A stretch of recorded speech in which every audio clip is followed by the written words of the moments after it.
여러분, 안녕하세요. 오늘 하루 어떻게 보내셨나요?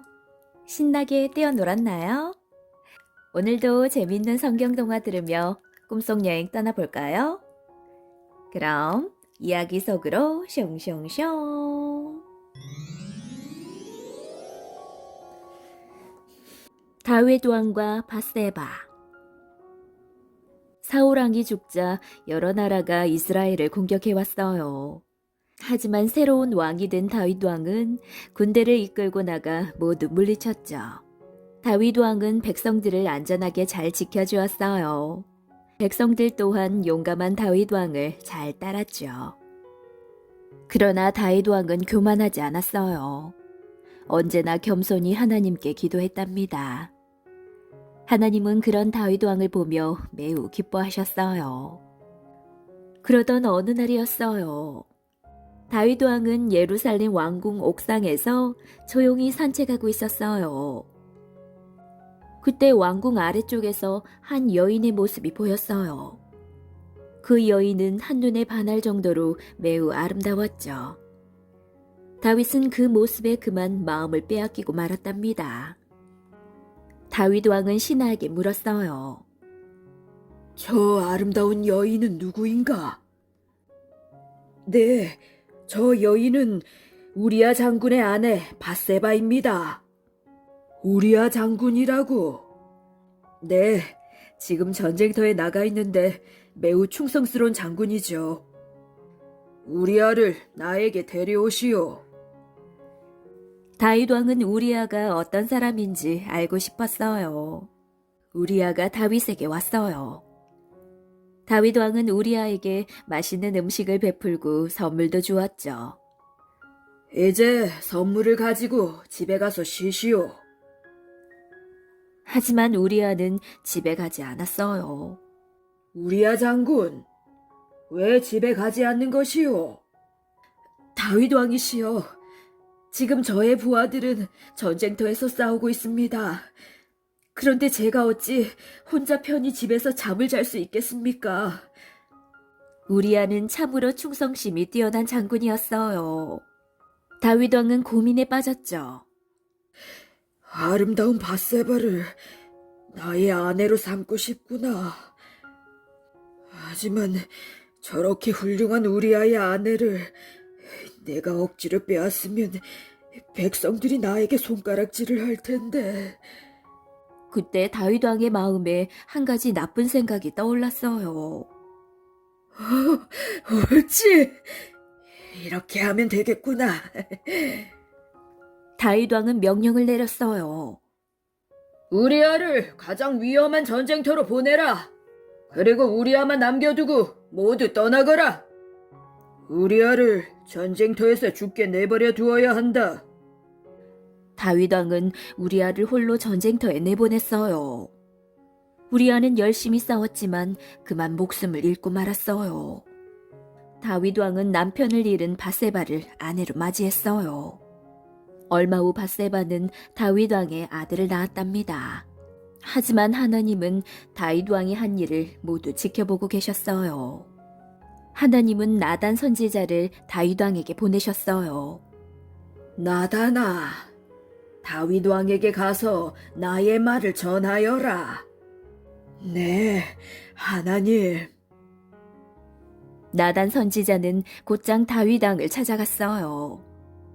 다윗 왕이시여, 제가 이야기를 하나 들려드리러 왔습니다. 무슨 이야기인가요? 잘 들어보십시오. 어느 마을에 두 사람이 있었습니다.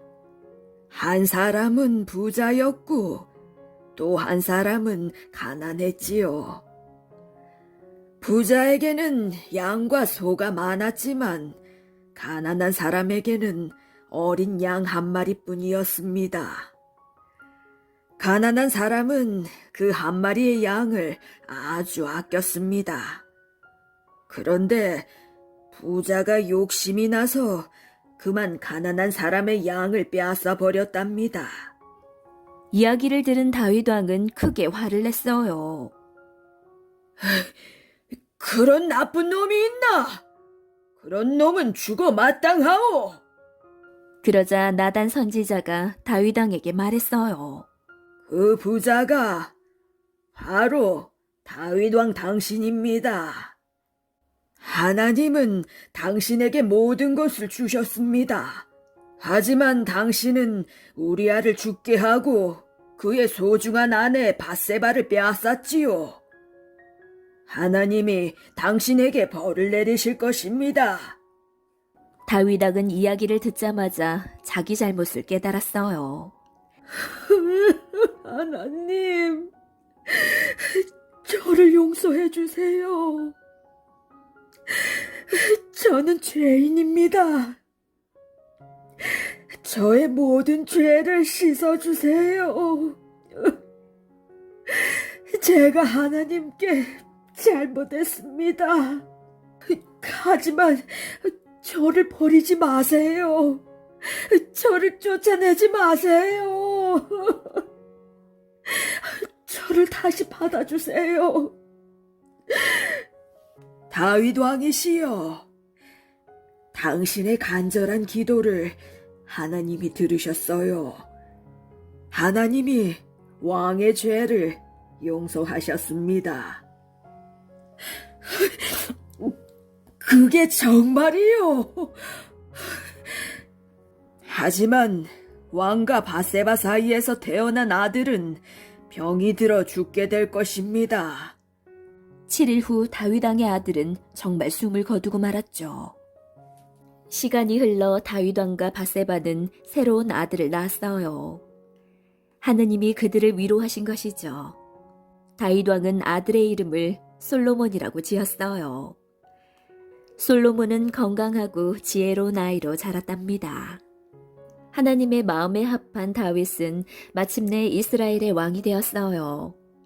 하느님은 이스라엘의 왕이 된 다윗의 왕권을 굳게 세워주셨죠. 그리고 사무엘 하 7장에서 하나님은 다윗과 언약을 맺으셨어요. 사무엘 하 7장은 두 부분으로 나뉘어요. 첫 번째 부분은 다윗의 언약 부분이고 두 번째는 그 언약에 대한 다윗의 기도 내용이죠. 사무엘 하 7장에 나오는 다윗의 언약은 다윗의 순수한 믿음에서 시작돼요. 통치 기반을 다지고 훌륭한 궁정과 언약궤까지 옮겨온 다윗은 문득 어떤 상황이 잘못되었다고 생각을 했어요. 다윗은 나단에게 말했어요. 나는 이렇게 왕으로서 궁전에서 지내는데 정작 하나님은 거할 집이 없으시오 이리저리 옮겨지는 장막에 거하시다니. 이스라엘 백성들은 광야에서 장막을 치고 수십 년을 지내야 했고 가나안 땅에 들어온 후에도 숱한 전쟁을 치러야 했죠. 그래서 하나님의 성소도 함께 옮겨 다녔던 것이죠. 다윗은 이제 이스라엘의 왕권이 확실하게 세워진 만큼 하나님이 거하시는 확실한 성소를 짓고 싶었던 것이죠. 하지만 하나님은 다윗의 성소 짓는 것을 반대하셨어요. 하나님은 다윗이 전쟁을 통해 많은 사람의 피를 흘리게 했기 때문에 성전 건축에 적합하지 않다고 하셨죠. 그래서 실제로 예루살렘의 성전은 다윗의 아들 솔로몬이 완성했어요. 하지만 하나님은 오히려 친히 다윗의 집을 지어주시겠다고 약속하셨죠. 이는 건물이 아니라 다윗 왕조를 의미해요.